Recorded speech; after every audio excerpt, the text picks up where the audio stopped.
Sejumlah lembaga memprediksi ekonomi Indonesia memang mampu tumbuh positif di tahun 2022 mendatang ya, termasuk juga ada proyeksi yang cukup baik dari Bank Dunia. Meski demikian, masih ada catatannya bahwa pandemi COVID-19 kenyataannya masih menyisakan luka pada ekonomi tanah air.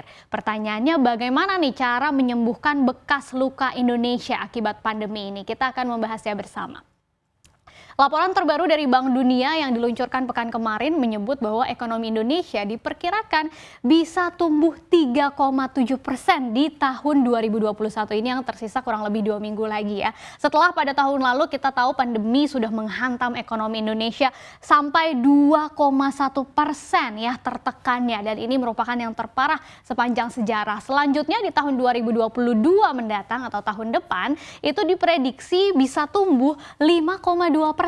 Nah, kita lihat angkanya di sini artinya sudah lebih baik ya daripada masa sebelum pandemi, yaitu tahun 2019 yang pertumbuhan ekonominya saat itu tercatat sebesar 5%. Dengan asumsi Indonesia tidak lagi mengalami gelombang serangan COVID-19 yang parah seperti misalnya waktu Delta pertengahan tahun ini gitu ya. Nah, proyeksi ini memang seiring pastinya dengan berbagai indikator ekonomi Indonesia yang cukup positif. Misalnya kita lihat kalau dari segi ekspor sebagai sumber pendapatan kita yang nilainya tidak hanya kembali ke masa sebelum pandemi seperti pertumbuhan ekonomi, sudah melampauinya juga nih nilai ekspor di tanah air. Kemudian dari data aktivitas manufaktur misalnya yang juga sudah mulai pulih, dan ini tercermin dari Purchasing Managers Index atau PMI-nya yang berada di 3 bulan terakhir ini berada di atas 50. Ini menandakan dunia usaha atau pelaku usaha, pebisnis gitu ya sedang dalam fase ekspansi. Jadi sudah mulai berani lagi menggerakkan usahanya walaupun pandemi masih berlangsung. Begitu juga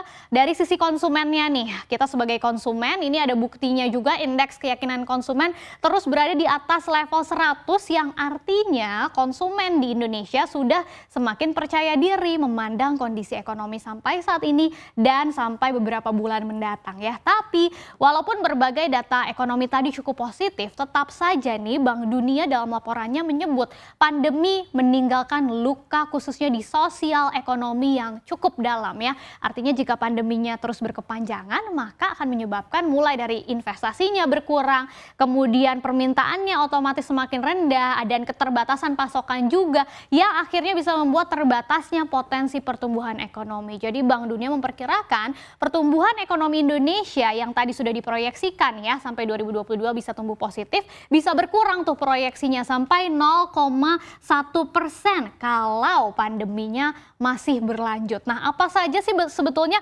luka-luka yang masih menyisa atau yang berbekas yang dimaksud oleh Bank Dunia tadi? Yang pertama nih, kita tahu ya bagaimana akibat pembatasan sosial untuk menanggulangi pandemi sebetulnya maksudnya baik, tapi akhirnya terdampak oleh banyak orang yang harus kehilangan pekerjaan gitu. Misalnya di tahun 2020 lalu pada Agustus tingkat pengangguran terbuka atau TPT ya berdasarkan data BPS ini mencapai 7,07% di level yang ini yang cukup tinggi gitu ya. Ini tertinggi bahkan sejak tahun 2010 lalu. Setelah itu tingkat pengangguran memang kita lihat di situ sudah mulai berkurang atau turun perlahan gitu ya, tapi belum bisa kembali ke level sebelum pandemi atau masa pra pandemi gitu di 5%. Jadi per Agustus 2021 datanya masih ada di 6,49%. Jadi belum terlalu pulih, dan bukan cuma kehilangan pekerjaan saja atau menjadi pengangguran nih. Ada menurut survei Bank Dunia masih ada 45% nih rumah tangga yang mengalami penurunan pendapatan juga dibandingkan dengan masa sebelum pandemi. Jadi kalaupun masih bekerja pendapatannya turun gitu ya. Sementara itu dari survei lain yaitu survei Sosial Ekonomi Nasional yang menunjukkan bahwa lulusan sekolah lebih mungkin terserap di sektor informal aja. Jadi sektor-sektor formal itu agak kurang gitu ya, atau bisa menjadi pengangguran atau bahkan tidak aktif mencari kerja karena pandemi. Nah, sepanjang 2020 sampai 2021 porsi anak muda yang tidak bekerja, tidak sekolah atau tidak sedang menjalani pelatihan-pelatihan itu juga naik hampir 2 kali lipat menjadi 16,4% gitu ya. Dan tanpa kebijakan yang memadai dan yang bisa mengurangi ini, maka jumlah ini sangat mungkin ke depannya semakin bertambah. Ini luka pertama, masih ada luka yang lainnya akibat dari Pasar tenaga kerja yang terpukul tadi akhirnya juga membuat angka kemiskinan atau tingkat kemiskinan di Indonesia semakin naik gitu ya. Per Maret 2021 angka kemiskinan ini berada di level 10,14%, memang sudah turun sedikit gitu ya dibandingkan dengan Agustus 2020 waktu itu di 10,19%, tapi tetap saja masih berada di level 2 digit dan belum kembali seperti sebelumnya. Misalnya di tahun 2018 sebetulnya Indonesia sudah mampu nih menekan angka kemiskinan 1 digit aja tadi ya, yang paling rendah bahkan ada di sini. Dan artinya perjuangan yang sudah bertahun-tahun dilakukan oleh pemerintah untuk bisa mengurangi tingkat kemiskinan cuma dalam hitungan bulan gara-gara pandemi COVID-19 itu sudah turun gitu ya. Nah, apa sih yang paling penting yang harus diperbaiki oleh pemerintah Indonesia nih untuk bisa mengobati bekas-bekas luka akibat pandemi ini ya? Ada saran dari Bank Dunia ini menyarankan pemerintah Indonesia untuk berfokus untuk mengatasi 4 tantangan utama. Apa saja? Yang pertama jelas tantangan paling utama adalah pandemi COVID-19.